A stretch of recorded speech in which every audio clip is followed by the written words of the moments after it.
Apertura, velocidad e ISO es también mejor conocido como el triángulo de exposición. Pero eso, ¿en qué nos ayuda a que podamos mejorar la calidad de nuestros videos? Bueno, quédate hasta el final y vamos a averiguarlo. Yo soy Juanjo y bienvenidos a un video más. Si tú sigues mi canal sabrás que apenas pregunté si conocías el triángulo de exposición y esta fue la respuesta. Digo, muchos no supieron qué era eso y por eso es que hicimos este video.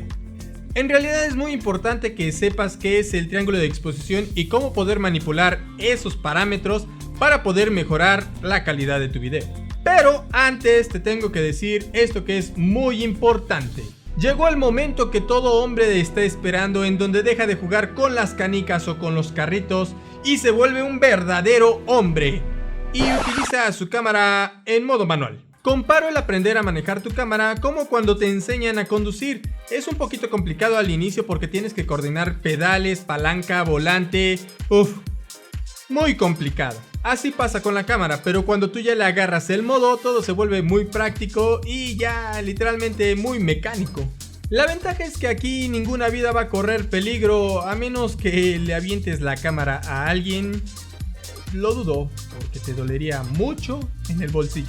La apertura va a medir cuánta luz va a ingresar hacia el sensor de tu cámara a través del lente. Aunque déjame comentarte que también depende mucho de qué lente estés utilizando, es la cantidad de luz que va a entrar a tu cámara. Este parámetro lo vamos a ubicar en nuestra cámara justamente con este numerito, que, válgase la redundancia, entre menor número tenga, mayor será la apertura del diafragma y eso va a permitir que entre mucha más luz al sensor. Aparte de que te ayuda a tener mayor ingreso de luz, también te permite tener una profundidad diferente en tu encuadre. Esto quiere decir que puedes tener o borroso el fondo o totalmente enfocado.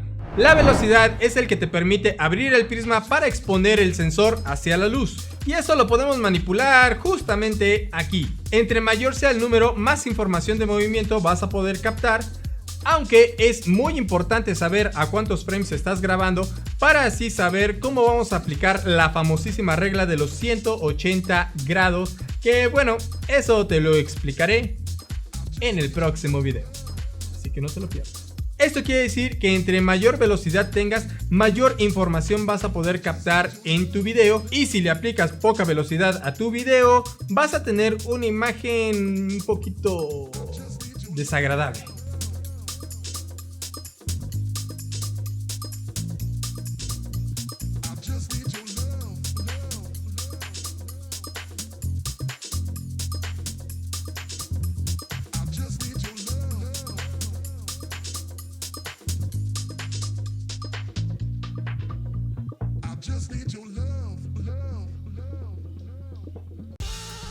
¿Ya escuchaste la música que tengo de fondo? Bien, ¿no? La verdad es que está bastante buena y sobre todo que no tiene copyright. ¿Quieres tener esta música? Simplemente ve al enlace que te dejo aquí abajo y te voy a obsequiar un mes para que tú lo pruebes y así puedas mejorar tus proyectos, tus videos y se vean y se escuchen más profesionales. Y ya de paso, pues suscríbete a mi canal si no lo has hecho y activa las notificaciones en toditas para que no te pierdas cuando suba contenido nuevo. Hasta aquí todo va bien, nada más con un pequeño detalle, que si tú llegas a poner mucha velocidad, el sensor va a captar poca luz y eso va a permitir que tu imagen sea muy oscura. Y aquí es en donde entra el superhéroe y tan odiado ISO. Esta herramienta de verdad puede ser tan amada o tan odiada por muchos y ahorita te voy a decir por qué. Porque esta básicamente es luz digital que nos va a ayudar a tratar de componer la imagen cuando nosotros estamos padeciendo de luz. Aunque tengas completamente ya abierto hasta el tope tu lente y ni así puedes ni logras iluminar tu escena, comienza ahora sí a aplicar un poquito el ISO para poder exponer adecuadamente tu video. El nivel de ISO que tú puedas manejar va a depender muchísimo de la cámara y del modelo que tú tengas, porque no siempre va a ser la misma. En algunos se permite un poquito más que en otras. Lo siento. Pero como ya te dije que es amada y odiada, y te voy a decir por qué es odiada, porque si tú elevas muchísimo el ISO vas a tener unas pequeñas partículas en tu toma bastante desagradables que se llama ruido digital, y en serio hace que se vea muy feo.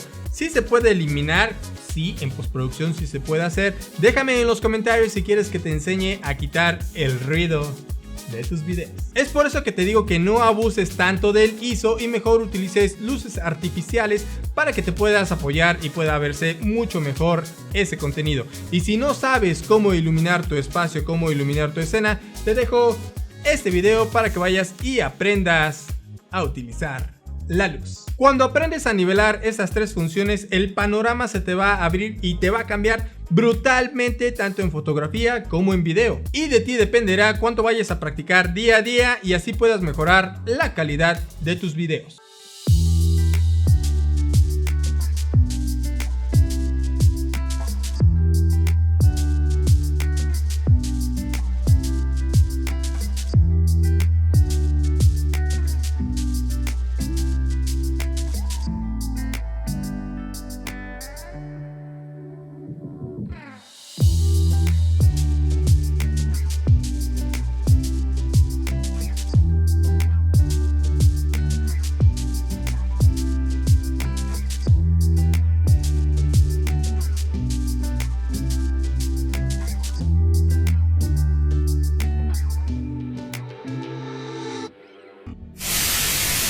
¿Te gustaría obtener algunos beneficios de este canal? Pueden ser revisiones, pueden ser regalos. Simplemente te invito a que te unas a los miembros de este canal. Aquí abajo aparece una pestaña que dice unirse y ahí aparecen los costos baratos, regalados de lo que cuesta ser miembro. ¿Qué esperas? Los beneficios solamente unos cuantos lo pueden obtener. Puede ser uno de esos. Te espero. Si te gustó este video, ve, corre y cámbiale de color a esa manita. No olvides suscribirte y activar las notificaciones en todas para que no te pierdas cuando suba contenido nuevo. Te dejo este video por si quieres aprender a ser un mejor postproductor o bueno, un editor. Y este otro por si quieres aprender a hacer los vlogs de manera correcta. Nosotros nos vemos en el futuro. Bye.